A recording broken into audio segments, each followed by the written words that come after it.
मैं डॉक्टर रेखा जोशी नितिन संस्कृत क्लासेस में आपका हार्दिक अभिनंदन करती हूँ। व्याकरण की सीरीज में हम लोग समास पढ़ रहे थे और समास में हम लोग पढ़ रहे हैं तत्पुरुष समास। तत्पुरुष समास विभक्ति के हिसाब से होता है, तो हम लोगों ने द्वितीया, तृतीया, तृतीया, चतुर्थी और पंचमी तक कर लिया था। आज हम षष्ठी का करेंगे, तो षष्ठी तत्पुरुष कैसे होता है और उसकी क्या क्या कंडीशंस है। तो चले करें अध्ययन शुरू। आपने वो सब कर लिया ना, जब पंचमी तक याद कर लिया ना आपने, एक बार याद कीजिए और उसको सूत्रों के हिसाब से देखिएगा, कभी नहीं भूलेंगे आप, है ना। चलो फिर आज करें अध्ययन शुरू। चलिए देखिए, ये है पार्ट 14 षष्ठी तत्पुरुष करेंगे, है ना। और वो क्रमांक है 6, तत्पुरुष का ही क्रमांक चल रहा है ना 6। अब इसमें हमने क्या किया था, षष्ठी जो शुरू की थी ना, तो षष्ठी का महर्षि पाणिनि के हिसाब से हम लोग सूत्र इसलिए बता रहे हैं कि अगर हम कोई चीज सूत्र के हिसाब से याद करते हैं तो वो हमें प्रामाणिक रहती है वो चीज। तो जैसे अब आज उनका एक सूत्र षष्ठी। षष्ठी से कैसे होता है, ये कहते हैं षष्ठी जो सूत्र है, षष्ट्यंत का सुबंत के साथ समास होता है। ठीक है, फिर कैसे कैसे समास होता है सुबंत के साथ, अब देखिए। जैसे कहा यथा राजपुरुष है, राजपुरुष है ना। इसका लौकिक विग्रह कैसे होगा, राजा पुरुष है, राजा का पुरुष। और अलौकिक कैसे करेंगे हम, राजन, नस, पुरुष और सु। ठीक है, फिर इसमें एक जो होती है महर्षि पाणिनि की जो कंडीशन है वो करें नए लोगो प्रातिपदिकस्य, उससे इस नए का लोप हो जाएगा, राजन के नए का लोप। तो फिर बना राजपुरुष, फिर राजपुरुष और सु, फिर वही ऋतु होगा, विसर्ग होगा, विसर्ग होकर राजपुरुष है शब्द बनेगा। ठीक है, ये षष्ठी के हिसाब से हुआ, राज्ञ षष्ठी है, नस में षष्ठी, वो इसी तरह से राजपुरुष शब्द बनेगा। अब इसकी दूसरी कंडीशन क्या बता रहे हैं, वो कह रहे हैं पूर्व, अपर, अधर, उत्तर में एक देशी है, एक देशी का अधिकरणी। क्या मतलब, पूर्व आगे का, अपर पीछे का, अधरा नीचे का और उत्तर ऊपर का, ये प्रातिपदिकों में सुबंत का एकत्ववाचक।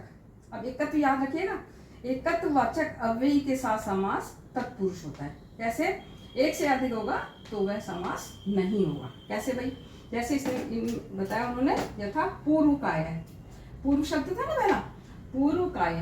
पूर्व काय कैसे बनाएंगे, पूर्वम कायस्य, ये लौकिक हो गया, है ना।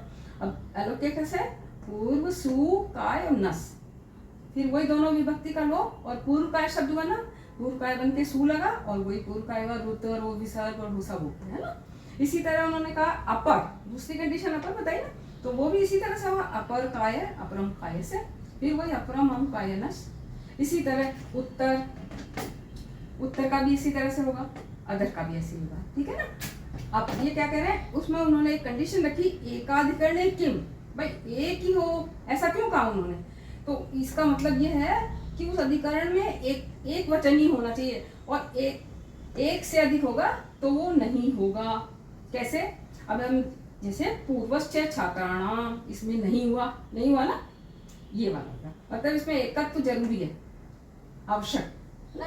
इसी तरह ये षष्ठी बाधक सूत्र है, उसमें हम लोग करते पहले जो हमने किया था उसमें उपसर्जन संख्या करके हमने उसको आगे किया था, वो किया था, वो इसमें नहीं होगा, षष्ठी में नहीं होगा वो। अब इसी तरह से इसमें ये क्या कह रहे हैं कि अर्धम नपुंसकम, एक तो अर्ध शब्द हो और एक नपुंसक हो। अर्धम मतलब वही हो गया ना, अर्धम का मतलब ही नपुंसक हुआ, तो कैसे करेंगे हम, अर्ध मतलब आधा, है ना। तो आधा मतलब बराबर, बराबर हिस्सा, ये ना। तो कह रहे हैं प्रातिपदिक के सुबंत का एकत्व बोधक, एकत्व बोधक, एक देशी हो गया ना, उस वाचक सुबंत के साथ समास वो तत्पुरुष कहलाएगा। अब उसमें भी वही कंडीशन है, कैसे, इन्होंने जैसे बताया अर्ध पीपली, वही अर्ध पीपली बताया। अब ये अर्ध पीपली इसलिए बना क्योंकि अर्धम पीपली ऐसे हुआ था ना, इसलिए ये पीपली शब्द एक वचन है, इसलिए ये तो हो जाएगा।